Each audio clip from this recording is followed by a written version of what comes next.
ঐতিহাসিক যুগবিন্যাস অনুযায়ী ইসলাম পূর্ব প্রায় ১৫০ শতকে ২০০ বছর পুরো সময়টাকে আইয়ামে জাহিলিয়া যুগ ধরা হয়। বর্তমান সময়ের অনেক ঐতিহাসিক ইসলামিক যুগকে কলঙ্কিত করার জন্য এই আইয়ামে জাহিলিয়াটাকে ইসলামের যুগের সঙ্গে মিলাইয়ে দেয়। কিন্তু যেই ইসলাম এসে, যেই নবী এসে এই আইয়ামে জাহিলিয়ার জুলমতকে, অন্ধকারকে দূর করেছেন, সেই নবীর যুগকেও আইয়ামে জাহিলিয়া যুগ বলে চালিয়ে দিতে চায়। এটা ঐতিহাসিকদের এবং বৈশ্বিকভাবে একটা ইসলামিক মানুষের ব্যাপারে এবং ইসলাম সম্পর্কে একটা বড় ধরনের ষড়যন্ত্র। এর উপস্থিতি সুতরাং এমন একটা পরিস্থিতি যে যেই মানুষটা পৃথিবীতে সোনার মানুষ গড়েছিলেন, সেই মানুষটার জীবন আলোক এই মাসেই তিনি এসেছিলেন। রবিউল আউয়াল মাস রাসূল করিম সাল্লাল্লাহু আলাইহি ওয়াসাল্লামের জন্মের মাস হলেও অন্য অনেক দিক থেকে রবিউল আউয়াল মাস অনেক বেশি গুরুত্বপূর্ণ। এই মাসে রাসূল সাল্লাল্লাহু আলাইহি ওয়াসাল্লাম হিজরত করেছিলেন। এই মাসে রাসূল জন্মগ্রহণ করেছিলেন কিনা এ ব্যাপারে অনেক মতামত পাওয়া যায়, কিন্তু এই মাসেই রাসূল করিম সাল্লাল্লাহু আলাইহি ওয়াসাল্লাম এই পৃথিবী থেকে, এই ধরাধাম থেকে তিনি বিদায় নিয়েছিলেন, মৃত্যুবরণ করেছিলেন, এটা সুপরিচিত। এই মাসেই রাসূল সাল্লাল্লাহু আলাইহি ওয়াসাল্লাম হিজরত করেছিলেন। এরকম বিভিন্ন দৃষ্টিকোণ থেকে রবিউল আউয়াল মাস অনেক বেশি গুরুত্বপূর্ণ। যেহেতু আমরা আইয়ামে জাহিলিয়াত ও নবী রহমত শিরোনামের আলোকে আজকের আলোচনা শুনতে চাচ্ছি, তো আইয়ামে জাহিলিয়াতের একটু পরিচয় আমরা তুলে ধরব। আইয়ামে জাহিলিয়াত শব্দের শাব্দিক অর্থ হচ্ছেন দুইটা, একটা যৌগিক শব্দ আইয়ামে জাহিলিয়াত। আইয়াম এটা ইয়াউমুনের বহু বচন, আর জাহিলিয়াত মানে মূর্খতা সুলভ, অর্থাৎ মূর্খতা সুলভের একটা কাল বা যুগ, সন্ধিক্ষণ অতিবাহিত হওয়ার কালকে আইয়ামে জাহিলিয়া বলা হয়। ঐতিহাসিক যুগবিন্যাস অনুযায়ী ইসলাম পূর্ব প্রায় ১৫০ শতকে ২০০ বছর পুরো সময়টাকে আইয়ামে জাহিলিয়া যুগ ধরা হয়। বর্তমান সময়ের অনেক ঐতিহাসিক ইসলামিক যুগকে কলঙ্কিত করার জন্য এই আইয়ামে জাহিলিয়াটাকে ইসলামের যুগের সঙ্গে মিলাইয়ে দেয়। কিন্তু যেই ইসলাম এসে, যেই নবী এসে এই আইয়ামে জাহিলিয়ার জুলমতকে, অন্ধকারকে দূর করেছেন, সেই নবীর যুগকেও আইয়ামে জাহিলিয়া যুগ বলে চালিয়ে দিতে চায়। এটা ঐতিহাসিকদের এবং বৈশ্বিকভাবে একটা ইসলামিক মানুষের ব্যাপারে এবং ইসলাম সম্পর্কে একটা বড় ধরনের ষড়যন্ত্র। জাহিলি যুগের বিবরণ যদি আমরা জানতে চাই, তাহলে ঐতিহাসিকভাবে জাহিলি যুগের বিবরণ দিতে আমরা শুধুমাত্র হযরত জাফর তাইয়ার রাদিয়াল্লাহু তাআলা আনহুর একটা ভাষণ যদি আমরা শুনতে পাই, তাহলে আইয়ামে জাহিলিয়ার একটা নমুনা আমরা দেখতে পাব। প্রিয় উপস্থিতি, তিনি বাদশাহ নাজ্জাশীর সামনে, অর্থাৎ জাফর তাইয়ার রাদিয়াল্লাহু তাআলা আনহু বাদশাহ নাজ্জাশীর কাছে একটা ভাষণ দিয়েছিলেন। সেই ভাষণটা যদি আমরা তুলে ধরি, মক্কার কাফেরদের মাধ্যমে জুলুম এবং নির্যাতনের মাত্রা, অতিরিক্ত জুলুম এবং নির্যাতনের কারণে মুহাজিরদের একটা সাহাবীর দল তারা মক্কা থেকে হিজরত করে বাদশাহ নাজ্জাশীর দেশে চলে গিয়েছিল। এই ঘটনা শুনে মক্কার একটা উচ্চপদস্থ টিম তারা যে বাদশাহ নাজ্জাশীর কাছে বলল যে মক্কা থেকে এক ধর্মত্যাগী দল আপনার দেশে আশ্রয় নিয়েছে, তাদেরকে আমাদের হাতে ফিরাইয়ে দিন। বাদশাহ নাজ্জাশী এই কথা শুনে মুহাজিরদের যেই সাহাবীদের দল তার দেশে যে আশ্রয় নিয়েছিল, তাদের যেই সর্দার জাফর তাইয়ার রাদিয়াল্লাহু তাআলা আনহুকে বাদশাহ নাজ্জাশী তলব করলেন এবং তারা কেন এই দেশে এসে আশ্রয় নিয়েছে সেই ব্যাখ্যা চাইলেন। হযরত জাফর তাইয়ার রাদিয়াল্লাহু তাআলা আনহু তখন এই বাদশাহ নাজ্জাশীর কাছে যেই ভাষণ দিয়েছিলেন, সেটা ইতিহাসের স্বর্ণ অক্ষরে লিখিত আছে। তিনি বলেছেন, আইয়ুহাল মালিকু কুন্না কওমান আহলাল জাহিলিয়া, হে বাদশাহ, কুন্না কওমান আহলাল জাহিলিয়া, ইতিপূর্বে আমরা ছিলাম একটা মূর্খ জাতি। না'বুদুল আসনাম ওয়া তা'কুলুল মাইতাতা, আমরা মূর্তি পূজা করতাম, যাকে আমরা নিজ হাতে তৈরি করেছি, খড় কুটা, মাটি ইত্যাদি দিয়ে আমরা যেই জিনিসকে তৈরি করতাম সেই জিনিসেরই আমরা ইবাদত করতাম। ওয়া তা'কুলুল মাইতাতা, আমরা মৃত্যুকে ভক্ষণ করতাম।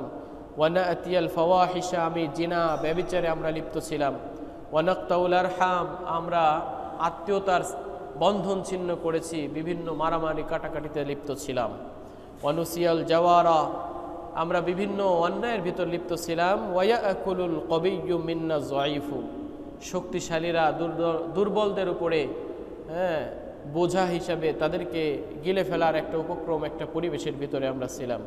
ফাকুন্না আলা যালিকা, সুতরাং এমন একটা পরিস্থিতি থেকে আমরা এমন এক মহান মানুষের আহ্বানে সাড়া দিয়ে, একত্ববাদের ডাকে সাড়া দিয়ে আমরা ইসলাম কবুল করেছি, যার পূর্বে আমরা এরকম অন্যায়ের ভিতর লিপ্ত ছিলাম। তিনি আরও বলেন, আমাদের এই দুর্ভাগ্যজনক অবস্থা দীর্ঘকাল ধরে চলে আসছিল। এমন পরিস্থিতিতে হঠাৎ মহান সৃষ্টিকর্তা জনাবে মুহাম্মদ রাসূলুল্লাহ সাল্লাল্লাহু আলাইহি ওয়াসাল্লাম আমাদের মাঝে নবী হিসেবে প্রেরণ করেন, যার বংশ মর্যাদা আমাদের সকলের মাঝে সুপরিচিত এবং সুবিদিত, যার সততা সত্যবাদিতা আমাদের কাছে অত্যন্ত সুস্পষ্ট, যার উন্নত নৈতিক চরিত্র পবিত্রতা আমাদের দৃষ্টির সামনেই আছে। তার শুভগমন হয়েছে এবং তিনি আমাদের পথ দেখিয়েছেন। তিনি আমাদের সামনে হেদায়েতের এমন এক উজ্জ্বল দৃষ্টান্ত, উজ্জ্বল মশাল তুলে ধরেছেন, যার আলোকছট্টা আমাদের মূর্খতা, দুষ্কৃতি, অনাচার, ব্যভিচার, মৃত্যুভক্ষণ, নিজের কন্যা সন্তানকে জীবন্ত কবরস্থ থেকে আমাদেরকে ফিরিয়ে নিয়ে এসেছে। তিনি আমাদের শিক্ষা দিয়েছেন সর্বাবস্থায় সত্য বলতে হবে, আমানত বিনষ্ট করা যাবে না, মানুষের হক নষ্ট করা যাবে না, প্রতিবেশীর সঙ্গে সদাচরণ করতে হবে, রক্তপাত সহ আল্লাহর পক্ষ থেকে নিষিদ্ধ সকল বিষয়াদি থেকে বিরত থাকতে হবে, অশ্লীলতা, মিথ্যাচার, এইসব কিছু থেকে আমাদেরকে বিরত থাকতে হবে।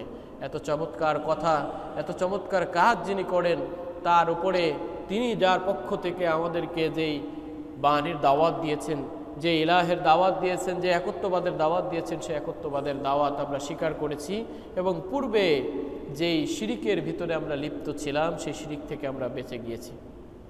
এই ভাষণ যখন জাফর তাইয়ার রাদিয়াল্লাহু তাআলা আনহু থেকে বাদশাহ নাজ্জাশী শুনলেন, তখন তিনি বললেন, মক্কার যে উচ্চপদস্থ কর্মকর্তার টিম, কাফের ও মুশরিকদের যে টিম তাদেরকে ফিরিয়ে নিয়ে আসতে গিয়েছিল, তাদেরকে বলল, আমি এই ধরনের মানুষদেরকে তোমাদের কাছে কখনোই হস্তান্তর করতে পারি না। যলামুনা ওয়া যায়্যাকু আলাইনা ওয়া হালু বাইনানা ওয়া বাইনা দীনিনা খরাজানা ইলা বিলাদিকা, তাদেরকে জুলুম অত্যাচার করে দেশ থেকে বিতাড়িত করেছিল, তারপরে আবার তাদেরকে অত্যাচার জুলুম করার জন্য, তাদেরকে ফিরিয়ে আনার জন্য তারা বাদশাহ নাজ্জাশীর কাছে উপস্থিত হয়েছিল।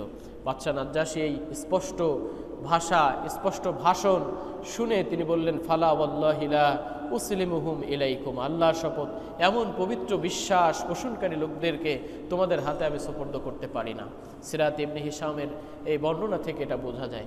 প্রিয় উপস্থিতি, জাহিলিয়াতের মৌলিক অনেকগুলো দিক রয়েছে, তার থেকে আমরা মোটা দাগে কিছু আইয়ামে জাহিলিয়ার বিষয় তুলে ধরতে চাই।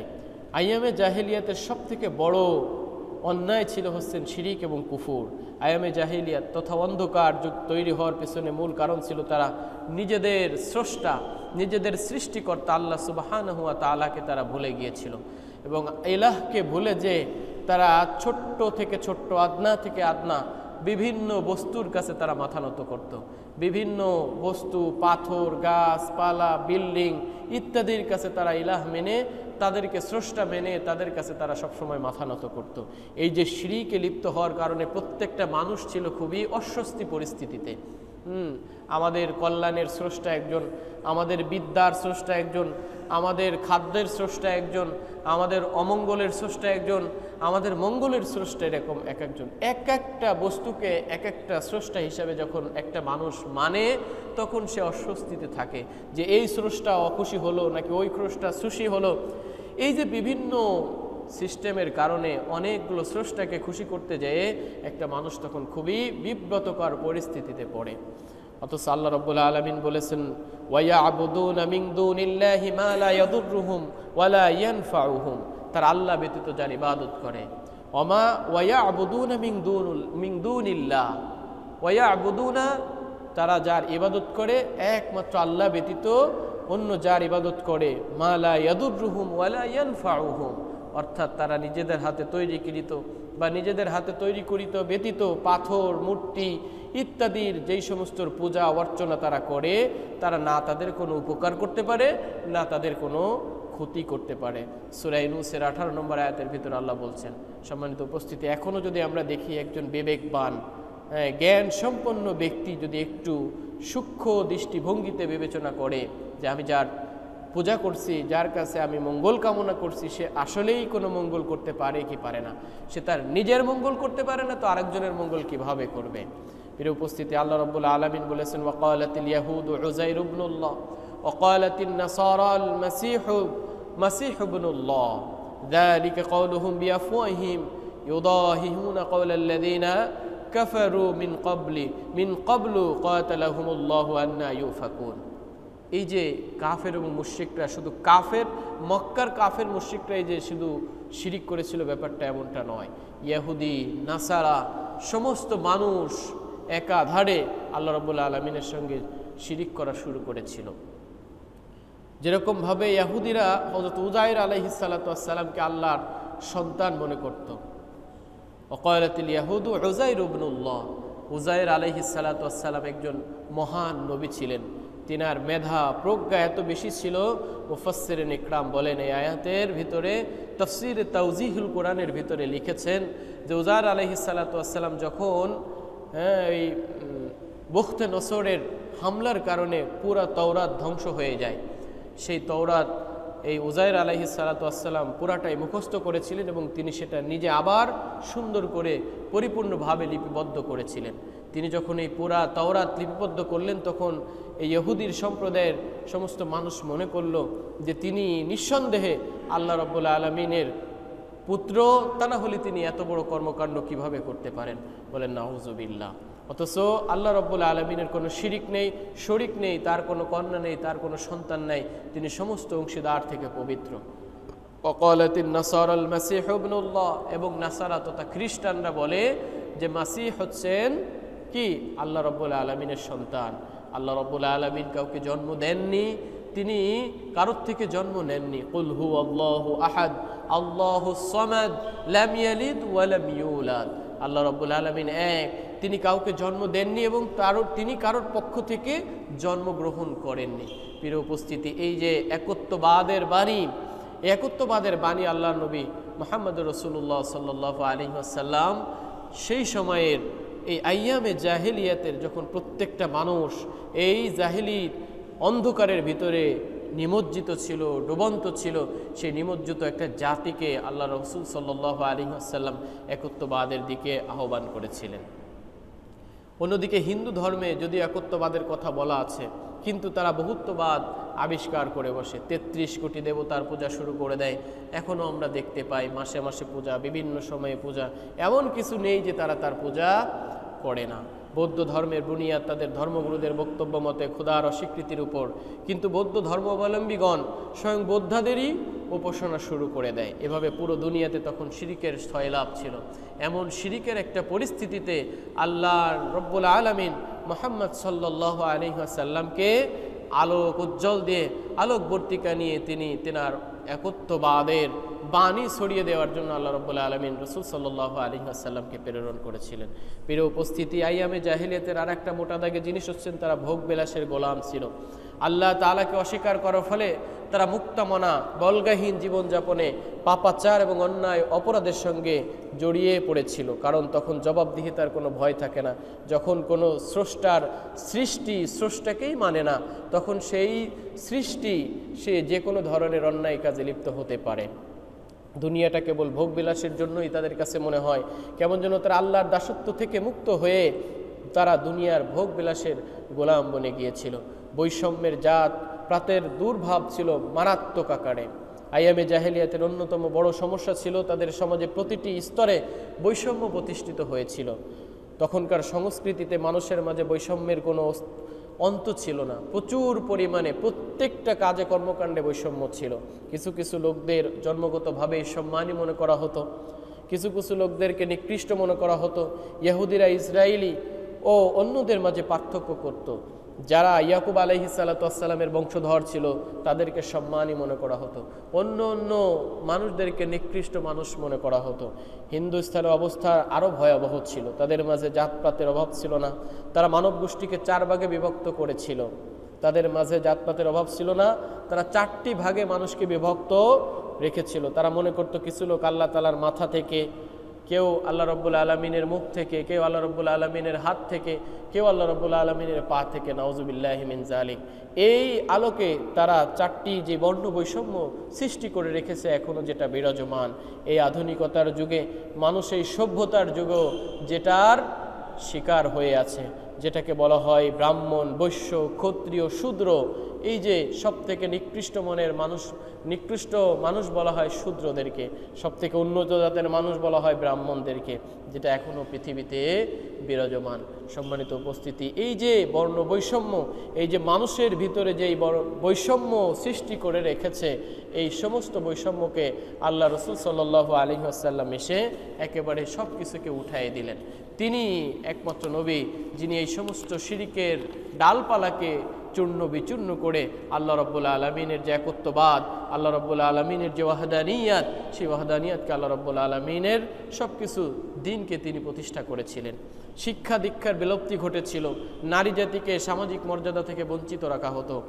আইয়ামে জাহিলিয়াতের বড় একটি দিক ছিল যে সে সমাজে নারীদের উপর চলত চরম নির্যাতন এবং নিপীড়ন, ছিল না তাদের কোনো সামাজিক মর্যাদা অধিকার, তাদেরকে ভোগ্য বস্তু মনে করা হতো। আজকে যেই সমস্ত সুশীল সমাজ, যেই সমস্ত আধুনিক মনা রাষ্ট্র, তারা মনে করে তারাই শুধু নারীদেরকে স্বাধীনতা দিয়েছে, নারীদেরকে তারা কাজের স্পেস দিয়েছে, আসলে তারা নারীদেরকে ভোগ্যপণ্য মনে করে, নারীদেরকে তারা বিভিন্ন পর্যায়ে অশালীনভাবে উপস্থাপন করে তাদের যে মনের চাহিদা বাসনা সেটাকে পূরণ করতে চায়। কিন্তু একমাত্র ইসলাম যেই সময়ে একটা নারী কন্যা সন্তান ভূমিষ্ঠ হলে জীবন্ত কবরস্থ করে দেওয়া হতো, সেই সময়ে নারী জাতিকে আল্লাহর নবী মুহাম্মদ সাল্লাল্লাহু আলাইহি ওয়াসাল্লাম একেবারে মর্যাদার স্বর্ণাক্ষরে সিংহাসনে তিনি উপনীত করেছিলেন। আল্লাহ রাব্বুল আলামিন কোরআনুল কারীমের ভিতরে তুলে ধরেছেন, ওয়া ইযা বুশিরা আহাদুহুম বিল উনসা যাল্লা ওয়াজহুহু মুসওয়াদ্দান ওয়া হুয়া কাযীম। তাদের কাউকে যখন কন্যা সন্তানের সুসংবাদ দেওয়া হয় তখন তার চেহারা কালো হয়ে যেত। কি জঘন্যতম কথা! ওয়া ইযা বুশিরা আহাদুহুম বিল উনসা, যখন কন্যা সন্তানের ভূমিষ্ঠ হওয়ার ব্যাপারে কাউকে সুসংবাদ দেওয়া হতো, যাল্লা ওয়াজহুহু মুসওয়াদ্দান ওয়া হুয়া কাযীম, তখন তার চেহারা কালো হয়ে যায় এবং সে মনে মনে দুঃখ ক্লিষ্ট ভারাক্রান্ত হয়ে যায়। ইয়াতাওয়ারা মিনাল কওমি মিন সুই মা বুশিরা বিহি আয়ুমসিকুহু আলা হুনিন, যখন তারা মানুষের থেকে, লোকালয় থেকে পালিয়ে বেড়ায় যে আমার একটা কন্যা সন্তান হয়েছে, আমি কিভাবে মানুষের কাছে এটা বলবো। এত ভয়াবহ পরিস্থিতি ছিল। সেই পরিস্থিতিতে আল্লাহ নবী নারী জাতিকে একটা সিংহাসনে বসিয়েছিলেন, মায়ের আসনে বসিয়েছিলেন। নারী জাতি যেখানে সম্পদের অধিকার ছিল না, তাদেরকে ভোগ্য বস্তু মনে করা হতো, চাইলে তাদেরকে জীবিত রাখা হতো, চাইলে তাদেরকে জীবন্ত কবরস্থ করে দেওয়া হতো। এমন একটা পরিস্থিতিতে আল্লাহর নবী মুহাম্মদ সাল্লাল্লাহু আলাইহি ওয়াসাল্লাম আল্লাহর পক্ষ থেকে ঘোষণা দিলেন, মায়ের মর্যাদা 3 ভাগ বেশি, পিতার থেকে 3 স্তর বেশি মায়ের মর্যাদা। তাদেরকে পৈতৃক সম্পত্তিতে কি করলেন? সম্পদের অধিকারী বানাইলেন। এমন একটা সমাজ আল্লাহর নবী গঠন করেছিলেন। আর সেই বিধানকে আজকে অন্যায় বলা হয়, সেই বিধানকে নারী অধিকার ক্ষুণ্ণ করা হয় বলে বলা হয়। কত জঘন্যতম মিথ্যাচার! সম্মানিত উপস্থিতি, সেই সময় আয়ামে জাহিলিয়া পরিস্থিতি এমন ছিল যে জোর যার মুল্লুক তার নীতির বাস্তবায়ন ছিল। যার যত জোর সে তত সম্পদ লুণ্ঠন করবে, সে মানুষের পরে তত জুলুম করবে, অত্যাচার করবে, এমন একটা পরিস্থিতি ছিল। এই সব কিছুকে আল্লাহর নবী কি করেছেন? তিনি যে সমগ্র মানুষের জন্য রহমত স্বরূপ এসেছিলেন। আল্লাহ রব্বুল আলামিন বলেছেন যে আমি নবীকে প্রেরণ করেছি সমগ্র মানুষের জন্য রহমত স্বরূপ। সেই নবী রহমত এসে এই আইয়ামে জাহিলিয়াতের যে অন্ধকার, সেই অন্ধকারকে দূরীভূত করে সমস্ত মানুষের ভিতরে আলো ছড়িয়ে দিয়েছিলেন। এই যেই মানুষ ব্যভিচার, জিনা, হত্যা, লুণ্ঠন, একে অপরের সাথে যে মারামারির সর্বোচ্চ পর্যায়ে থাকে, এমন পরিস্থিতিময় একটা সমাজকে তিনি এত সুন্দর একটা সমাজে রূপদান করেছিলেন, যেটাকে সোনালী যুগ বলা হয়। সম্মানিত উপস্থিতি, সেই নবী রহমত আইয়ামে জাহেলিয়াতের এই ক্রান্তিকাল সময়ে মানুষকে সঠিক পথ দেখানোর জন্য আল্লাহ তাআলা নবী আরবীকে প্রেরণ করেন। এটি ছিল বিশ্ববাসীর উপর আল্লাহ তাআলার অনেক বড় রহমত। পবিত্র কোরআনে আল্লাহ তাআলা বলেন, লাকাদ মান্নাল্লাহু আলাল মুমিনিনা ইয বাআসা ফীহিম রাসূলাম মিন আনফুসিহিম ইয়াতলু আলাইহিম আয়াতিহি ওয়া ইউযাক্কিহিম ওয়া ইউআল্লিমুহুমুল কিতাবা ওয়াল হিকমা ওয়া ইন কানু মিন ক্বাবলু লাফি দালালিম মুবিন। লাকাদ মান্নাল্লাহু আলাল মুমিনিন, আল্লাহ তাআলা মুমিনদের অবশ্যই অনেক বড় অনুগ্রহ করেছেন। ইয বাআসা ফীহিম রাসূলাম মিন আনফুসিহিম, তাদের মধ্য থেকেই একজনকে তিনি নবী হিসেবে প্রেরণ করেছেন। তিনি কি করবেন? ইয়াতলু আলাইহিম আয়াতিহি, তিনি তাদের কাছে এসে আয়াত পাঠ করবেন। ওয়া ইউযাক্কিহিম, তাদেরকে পরিশুদ্ধ করবেন। ওয়া ইউআল্লিমুহুমুল কিতাবা, তিনি তাদেরকে কিতাব শিক্ষা দিবেন। ওয়াল হিকমা, প্রজ্ঞা শিক্ষা দিবেন। ওয়া ইন কানু মিন ক্বাবলু লাফি দালালিম মুবিন, যদিও তারা এর পূর্বে সুস্পষ্ট গুমরাহিতে লিপ্ত ছিল। সম্মানিত উপস্থিতি, রাসূল করিম সাল্লাল্লাহু আলাইহি ওয়াসাল্লাম ছিলেন বিশ্ববাসীর জন্য রহমত স্বরূপ। আল্লাহ রাব্বুল আলামিন নিজেই বলেছেন, ওমা আরসালনাকা ইল্লা রাহমাতাল লিল আলামিন, আমি অবশ্যই নবীকে সমগ্র বিশ্ববাসীর জন্য রহমত স্বরূপ প্রেরণ করেছি। নবী করিম সাল্লাল্লাহু আলাইহি ওয়াসাল্লাম সর্বপ্রথম এসেই সমগ্র মানুষকে, এই যে শিরকের ভিতরে যে নিমজ্জিত মানুষ, সেই সমস্ত মানুষদেরকে একত্ববাদের দিকে আহ্বান করেছেন। তিনি পৃথিবীবাসীকে একত্ববাদের শিক্ষা দিয়েছেন, মানুষকে আল্লাহর ইবাদত ও শিরক মুক্ত ঈমানের দিকে আহ্বান করেছেন। পবিত্র কোরআনে আল্লাহ রাব্বুল আলামিন বলেছেন, আবুদুল্লাহ ওয়া লা তুশরিকু বিহি শাইয়া, তোমরা এক আল্লাহর ইবাদত করো এবং তিনার সঙ্গে কোনো ধরনের শিরক করো না, শরীক করো না। আল্লাহ রাব্বুল আলামিন সমস্ত শরীক থেকে মুক্ত। আল্লাহ রাব্বুল আলামিন বাদে অন্য কোনো স্রষ্টাকে, অন্য কোনো মূর্তিকে, অন্য কোনো বস্তুকে যদি কোনো মানুষ তার কাছে মাথা নত করে, তাহলে এই মানুষ তার যে শ্রেষ্ঠত্ব, আল্লাহ রাব্বুল আলামিন যে মানুষকে সৃষ্টির সেরা জীব হিসেবে সৃষ্টি করেছেন, সেটাকে কলঙ্কিত করে। আল্লাহ নিজেই বলেছেন, ওয়ালাকাদ কাররামনা বানি আদম ওয়া হামালনাহুম ফিল বাররি ওয়াল বাহরি ওয়া রাযাকনাহুম মিনাত তাইয়্যিবাত ওয়া ফাদ্দালনাহুম আলা কাসীরিম মিম্মান খালাকনা তাফদীলা। বাস্তবিক পক্ষে আমি আদম সন্তানকে মর্যাদা দান করেছি এবং স্থলে ও জলে তাদের জন্য বাহনের ব্যবস্থা করেছি। ওয়ালাকাদ কাররামনা বানি আদম, বনি আদমকে আমি সম্মানই করে সৃষ্টি করেছি। সেই বনি আদম যখন অন্য কোনো সৃষ্টির কাছে তার মাথা নত করে, অন্য কোনো সৃষ্টির কাছে যার কল্যাণ কামনা করে, তখন এই বনি আদমের যে শ্রেষ্ঠত্ব, এই শ্রেষ্ঠত্বই প্রশ্নবিদ্ধ হয়। সুতরাং একজন মানুষ হিসাবে অন্য কোনো সৃষ্টির কাছে সে কখনো কল্যাণ কামনা করতে পারে না, সে কখনো মঙ্গল কামনা করতে পারে না, সে কখনো অন্য কারোর ইবাদত করতে পারে না। প্রিয় উপস্থিতি, এই জন্য আল্লাহ রাব্বুল আলামিন রাসূল করিম সাল্লাল্লাহু আলাইহি ওয়াসাল্লামের মাধ্যমে যেই তাওহীদের বাণী আমাদেরকে পৌঁছায়েছেন, সেই তাওহীদের উপরে, একত্ববাদের উপরে একমাত্র ইবাদত হতে হবে আল্লাহর জন্য। আল্লাহ রাব্বুল আলামিনের জন্যই আমরা যেন একমাত্র ইবাদত, একমাত্র মঙ্গল কামনা, যা কিছু ভরসা, সব কিছু যেন আল্লাহ রাব্বুল আলামিনের কাছে আমরা চাইতে পারি। আল্লাহ আমাদের সেই শিক্ষা গ্রহণ করার তৌফিক দিক, সকল বলে আমিন। সম্মানিত উপস্থিতি, নবী রহমত, আল্লাহর নবী যেহেতু সমগ্র বিশ্ববাসীর জন্য রহমত স্বরূপ, তিনি এসে মানুষের ভিতরে যে বৈষম্য, বর্ণ বৈষম্য, বিভিন্ন ধরনের বৈষম্য ছিল, সেই বৈষম্য নিরসন করেছেন। রাসূল করিম সাল্লাল্লাহু আলাইহি ওয়াসাল্লাম পৃথিবীবাসীকে মানুষের সমমর্যাদা ও সম অধিকারের শিক্ষা দিয়েছেন। জন্মগতভাবেই সম্মান, অসম্মান, মর্যাদা, অমর্যাদার প্রথা তিনি বিলুপ্ত করেছেন, বরং সম্মানের মানদণ্ড দাঁড় করেন তাকওয়া ও আল্লাহ ভীতিতে। পবিত্র করেন আল্লাহ রাব্বুল আলামিন বলেছেন, ইয়া আইয়ুহান নাস ইন্না খালাকনাকুম মিন যাকারিন ওয়া উনসা ওয়া জাআলনাকুম শুউবান ওয়া ক্বাবাইলা লিতাআরাফু ইন্না আকরামাকুম ইনদাল্লাহি আতকাকুম। ইয়া আইয়ুহান নাস, হে মানুষ, হে মানব সম্প্রদায়, ইন্না খালাকনাকুম মিন যাকারিন ওয়া উনসা, আমি তোমাদেরকে সৃষ্টি করেছি নারী এবং পুরুষ থেকে। ওয়া জাআলনাকুম শুউবান ওয়া ক্বাবাইলা, এবং তোমাদেরকে বিভিন্ন গোত্রে আমি তোমাদেরকে বিন্যস্ত করেছি। লিতাআরাফু, যাতে করে তোমরা একে অপরের সঙ্গে পরিচিত হতে পারো। ইন্না আকরামাকুম ইনদাল্লাহি আতকাকুম, এবং এই সমস্ত মানুষের ভিতরে সবথেকে সম্মানী মানুষ, মর্যাদাশীল মানুষ আমি আল্লাহ রাব্বুল আলামিনের কাছে সেই ব্যক্তি যে আমি আল্লাহকে বেশি ভয় করে, যার ভিতরে তাকওয়ার লেভেল যত বেশি, যে আল্লাহকে বেশি ভয় করে, সেই ব্যক্তির মর্যাদা, সেই ব্যক্তির সম্মান, সেই ব্যক্তি আল্লাহ রাব্বুল আলামিনের কাছে বেশি ভালোবাসার পাত্র। সুতরাং কে বেশি টাকার পাহাড় গড়ে তুলেছে, কে বেশি ক্ষমতার অধিকারী, কে বেশি সম্পদ আছে, হ্যাঁ, কার বেশি জনবল আছে, আল্লাহ রাব্বুল আলামিনের কাছে এটা কোনো ম্যাটার করে না। আল্লাহ রাব্বুল আলামিন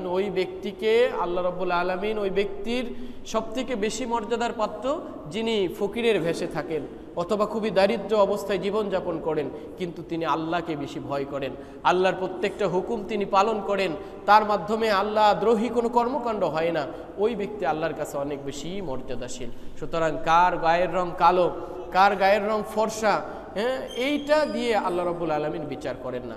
মর্যাদাশীল তিনি যার ভিতরে ক্ষুধাভীতি বেশি। সুতরাং আল্লাহর এই ক্ষুধাভীতি, আল্লাহ রাব্বুল আলামিনের যাতে আমরা বেশি বেশি ভয় করতে পারি, তাকওয়া যাতে আমরা অর্জন করতে পারি। তাকওয়া কোনটা?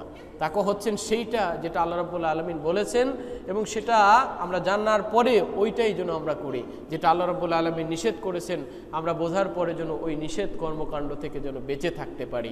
এইটা যদি করতে পারি তাহলে আমাদের তাকওয়া দিন দিন বৃদ্ধি পাবে। আল্লাহ রসুল সাল্লাল্লাহু আলাইহি ওয়াসাল্লাম এসে রাষ্ট্র সংস্কার করেছিলেন। রাসূল সাল্লাল্লাহু আলাইহি ওয়াসাল্লাম জাহিলি সমাজ ব্যবস্থার বাদশাহী ও রাজতন্ত্র প্রথাকে চূর্ণ বিচূর্ণ করে দিয়েছিলেন।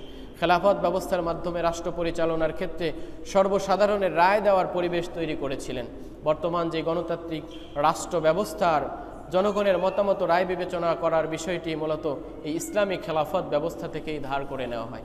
সম্মানিত উপস্থিতি, এবং এই যে ইসলামী খেলাফতের যে উন্নত ভার্সন বলা যেতে পারে, ইসলামী খেলাফত যে সংকটময় মুহূর্তে অনেক বেশি কার্যকারী, এটা আমরা আমাদের 5 আগস্টের পরেও দেখতে পারি, যে সমস্ত বড় বড় দেশের মানুষরা একত্রিত হয়ে এই যে পরামর্শের ভিত্তিতে একটা সরকার গঠন করেছিলেন। সেই সরকার সফলতা দেখাইতে পারুক বা ব্যর্থতায় পর্যবেসিত হোক সেটা ভিন্ন ব্যাপার, কিন্তু ইসলামিক যে খেলাফত মানুষের রায় নিয়ে, জনগণের মতামত নিয়ে যে একটা পরামর্শ ভিত্তিক ব্যবস্থা গঠন করা যায়, সেটা সর্বপ্রথম মুহাম্মদুর রাসূলুল্লাহ সাল্লাল্লাহু আলাইহি ওয়াসাল্লাম সমগ্র বিশ্ববাসীর জন্য তিনি উপহার দিয়েছিলেন। রাসূল সাল্লাল্লাহু আলাইহি ওয়াসাল্লাম এসে শিক্ষা দীক্ষার সংস্কার করেছিলেন। নবী আরবি রাসূলুল্লাহ সাল্লাল্লাহু আলাইহি ওয়াসাল্লাম সেই সমাজের লোকদেরকে শিক্ষা দীক্ষার উদ্যোগ নিয়েছিলেন।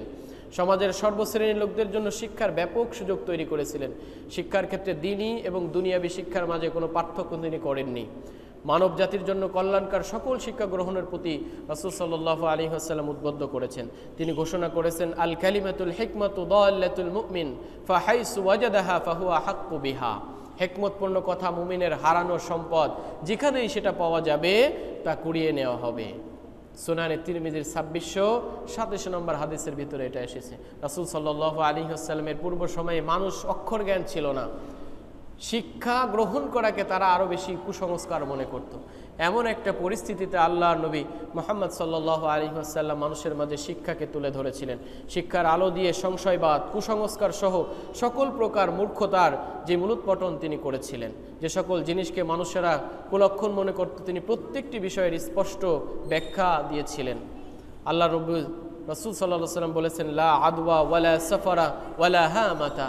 তৎকালীন সময়ে মানুষরা পাখির একটা বিষয়কে শিরিক মনে করত, অকল্যাণ মনে করত, পশুর ভিতরে অকল্যাণ মনে করত, দিনকে অকল্যাণ মনে করত, দিনের ভিতরে যেরকমভাবে মঙ্গলবারকে তারা অকল্যাণ মনে করত, মাসের ভিতরে সফর মাসকে তারা অকল্যাণ মনে করত, এরকম বিভিন্ন কুসংস্কার ছিল। এই সমস্ত কুসংস্কার আল্লাহ রাসূল সাল্লাল্লাহু আলাইহি ওয়াসাল্লাম এসে পুরোপুরিভাবে একেবারে মূলোৎপাটন করেছিলেন।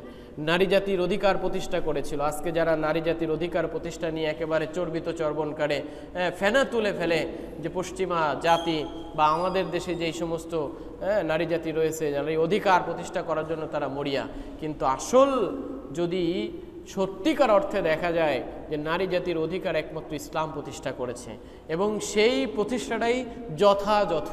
অন্য কোনোভাবে যদি নারী জাতির অধিকার প্রতিষ্ঠা করতে যায়, সেটা নারী জাতির অধিকার প্রতিষ্ঠা হবে না। কিছুদিন আগে আমাদের দেশের বিজ্ঞ ওলামা একরাম একটা নারী জাতির সংস্কার বিষয়ক বা নারীদের উন্নয়নমূলক একটা সেমিনার করেছিল। তো আমাদের যেই সমস্ত বাম ঘরানার নারীবাদী মানুষরা রয়েছে, তারা বলতেছে নারীদের কল্যাণে একটা সেমিনার হচ্ছে, অথচ সেইখানে নারী নেই। সম্মানিত উপস্থিতি, যদি আমরা একটু সুন্দর করে বলার চেষ্টা করি যে নারী জাতি সব থেকে বেশি হেনস্থার শিকার হয় কাদের দ্বারা, বলতে পারেন? আমাদের দেশে যেই সমস্ত নারী মা বোনেরা রয়েছে, তারা সব থেকে বৈষম্যের শিকার, হেনস্থার শিকার কাদের দ্বারা হয়? আপনারা এটা বলতে পারবেন না? পুরুষের মাধ্যমেই তো হয় নাকি? আমার কথাটা কি ভুল না সঠিক? কাদের মাধ্যমে হয়? নারীরা হেনস্থার শিকার হয় কিন্তু পুরুষের মাধ্যমে। আমার কথা কি খুব দুর্বোধ্য মনে হচ্ছে? আপনাদেরকে দোষ দেওয়ার জন্য বলতেছি না, বিষয়টা বোঝানোর জন্য বলতেছি যে নারী জাতি সবথেকে বেশি হেনস্থার শিকার হয় পুরুষ জাতির মাধ্যমে। সেই পুরুষ জাতি যদি উদ্যোগ নেয় যেই কারণে নারী জাতি হেনস্থার শিকার হচ্ছে পুরুষের মাধ্যমে, সেই সমস্ত পয়েন্টগুলো আইডেন্টিফাই করে মার্ক করে সেটা যদি সমাধান করা যায়, তো ওইখানে নারী জাতি থাকলে বাকি না থাকলে বাকি।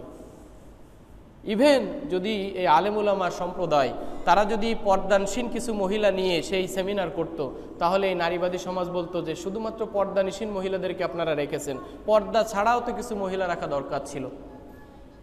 এই কথা আমলে নিয়ে যদি পর্দাসীন কিছু মহিলা তার সঙ্গে কিছু পর্দা ছাড়া মহিলা তাদেরকে নিয়ে একসঙ্গে বৈঠক করতো বা সেমিনার করতো, এই নারীবাদী বোনরা তখন বলতো যে শুধুমাত্র পর্দানিসীন পর্দা ছাড়া মহিলা নিলে হবে। এখন যে ট্রান্সজেন্ডার হয়েছে, যিনি পুরুষ মনে করে নারী তিনি নারী, বা যিনি নারী তিনি মনে করেন পুরুষ, এই সমস্ত লোকদেরকেও তো আপনাদের নেওয়া দরকার। তাহলে আসল সমস্যা এইখানে না, সমস্যা হচ্ছেন মনে। যদি পুরুষ জাতির সমাধান হয়, যেই সমস্যা নিয়ে নারী আজকে হেনস্থার শিকার হচ্ছে, সেইগুলো সমস্যার সমাধান যদি করা যায়, তাহলে নারী জাতির অধিকার প্রতিষ্ঠা হবে। আর এই নারী জাতির অধিকার প্রতিষ্ঠা করেছেন মুহাম্মদুর রাসূলুল্লাহ সাল্লাল্লাহু আলাইহি ওয়াসাল্লাম। কুরআনুল কারীমের ভিতরে এসেছেন ওয়া ইযাল মাউউদাতু সুইলাত বিআইয়ি যামবিন কুতিলাত। আল্লাহ রাব্বুল আলামিন বলতেছেন সূরাতুত তাকবীরের 8 এবং 9 নম্বর আয়াতে, ওয়া ইযাল মাউউদাতু সুইলাত, এবং যখন জীবন্ত প্রথিত কন্যাকে জিজ্ঞাসা করা হবে। হ্যাঁ, যখন এই যে মক্কার মুশরিকরা কাফেরেরা জীবন্ত কন্যা সন্তানকে কবরস্থ করে দিত, এই জীবন্ত কন্যা সন্তানকে জিজ্ঞাসা করা হবে বিআইয়ি যামবিন কুতিলাত, তোমাদেরকে এই যে জীবন্ত কবরস্থ করে দিল এটার কি কারণ ছিল? এই কারণ সম্পর্কে কি তারা কখনো বলতে পারবে? কখনোই পারবে না। সম্মানিত উপস্থিতি, এমন একটা পরিস্থিতিতে যেই সময়ে নারী জাতি হলে, কন্যা সন্তান ভূমিষ্ঠ হলে নিজের মুখ দেখাইতে পারত না, এমন একটা পরিস্থিতিতে রাসূল সাল্লাল্লাহু আলাইহি ওয়াসাল্লাম মায়ের আসন দিয়েছেন, 3 গুণ মর্যাদা দিয়েছেন, হ্যাঁ, পিতার সম্পত্তিতে অধিকার দিয়েছেন। সেই অধিকার প্রতিষ্ঠার বাইরে অন্য কোনো যদি অধিকার প্রতিষ্ঠা করতে চায়, তাহলে এটা নারী জাতিকে যেরকমভাবে শিয়ালের কাছে মুরগি বর্গা দিলে শিয়াল আসলে সঠিকভাবে থাকতে পারে না, ঠিক অনুরূপভাবে আজকে যারা নারীদেরকে বেপর্দায় বাহিরে রাস্তায় নামিয়ে দিতে চায়, বিভিন্ন উন্নয়নমূলক কর্মকাণ্ড করে বুঝাইতে চায় যে তারা নারী জাতির উন্নয়ন চায়, আসলে তারা নারী জাতির উন্নয়ন চায় না। কিছুটা বাহ্যিক দিক হলেও হয়তো উন্নয়ন হবে, কিন্তু ভিতরগত দিক থেকে এই নারী জাতি আরও বেশি ধ্বংসের সম্মুখীন হবে। প্রিয় উপস্থিতি, আল্লাহ রাসূল সাল্লাল্লাহু আলাইহি ওয়াসাল্লাম সেই নারী জাতিকেই সবথেকে বেশি অধিকার দিয়েছেন। আল্লাহ নবী রহমত আইয়ামে জাহেলিয়াতের যুগে এরকমভাবে প্রত্যেকটা বিষয় সংস্কার করেছিলেন। যেহেতু আমাদের আজকে রবিউল আউয়াল মাস চলতেছে, আমরা প্রথম রবিউল আউয়াল মাসের প্রথম জুমায় আমরা আইয়ামে জাহিলিয়া এবং নবী রহমতের একটা শিরোনামে আলোচনা তুলে ধরেছি। ইনশাআল্লাহ আগামী 2-1 জুমা আরও আমরা রাসূল সাল্লাল্লাহু আলাইহি ওয়াসাল্লামের জীবন আদর্শ নিয়ে আলোচনা করার চেষ্টা করব। সম্মানিত উপস্থিতি, সর্বশেষ পয়েন্ট দিয়ে শেষ করতে চাই। আল্লাহ নবী মানুষের ভিতরে যে আহাজার হানাহানি মারামারি কাটাকাটি রক্তপাত ছিল, সেই রক্তপাতকে দূর করে মানুষের মাঝে একটা ভ্রাতৃত্ববোধ তৈরি করেছিলেন। ওয়াযকুরু নি'মাতাল্লাহি আলাইকুম ইয কুনতুম আ'দাআ ফাআল্লাফা বাইনা কুলুবিকুম ফাআসবাহতুম বিনি'মাতিহি ইখওয়ানা। আল্লাহ নবী যখন ভাইয়ে ভাইয়ে যুদ্ধ ছিল, একটা গোত্রের সঙ্গে আরেকটা গোত্রের যখন যুদ্ধ লাগতো, সেই যুদ্ধটা 40 বছর 50 বছর পর্যন্ত স্টে করতো।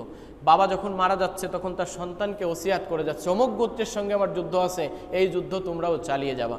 এমন একটা পরিস্থিতি আল্লাহ নবী মুহাম্মদ সাল্লাল্লাহু আলাইহি ওয়াসাল্লাম সেই সমস্ত মানুষের মাঝে ভ্রাতৃত্ববোধ তৈরি করেছে। আল্লাহ বলছেন ওয়াযকুরু নি'মাতাল্লাহ, তোমরা স্মরণ করো আল্লাহ রাব্বুল আলামিনের নিয়ামত, আলাইকুম ইয কুনতুম আ'দা, যখন তোমরা একে অপরে ছিলে একবার শত্রু পরায়ণ, একে অপরকে তোমরা দেখতে পারতে না। বাবা মারা গেলে সন্তানকে নসিহাত করে যেত, তার সঙ্গে যুদ্ধ চালিয়ে যাবা।